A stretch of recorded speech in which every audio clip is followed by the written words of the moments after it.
জাহাঙ্গীরনগর বিশ্ববিদ্যালয়ের কেন্দ্রীয় শিক্ষার্থী সংসদ জাকসু ও হল সংসদ নির্বাচনকে ঘিরে ইতোমধ্যেই ষড়যন্ত্র শুরু হয়েছে বলে অভিযোগ করেছেন বাংলাদেশ ইসলামী ছাত্র শিবিরের কেন্দ্রীয় সভাপতি জাহিদুল ইসলাম।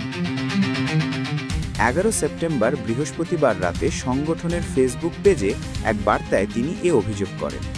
শিবির সভাপতি বলেন, জাকসু নির্বাচন নিয়ে ইতোমধ্যে ষড়যন্ত্র শুরু, কিন্তু জাহাঙ্গীরনগর বিশ্ববিদ্যালয়ের বিপ্লবী শিক্ষার্থীরা সকল ষড়যন্ত্র মোকাবিলা করতে প্রস্তুত।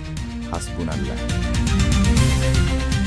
এর আগে 10 সেপ্টেম্বর বুধবার ডাকসু নির্বাচন শেষে ভোটের ফলাফল নিয়ে আশঙ্কা প্রকাশ করে একই বার্তা দিয়েছিলেন তিনি। এতে জাহিদুল ইসলাম বলেছিলেন, নো নেগোসিয়েশন। শিক্ষার্থীদের স্বতঃস্ফূর্ত ভোট প্রদানের পর ডাকসুর কোনো পদ নিয়ে নেগোসিয়েশন করার অধিকার কারো নেই।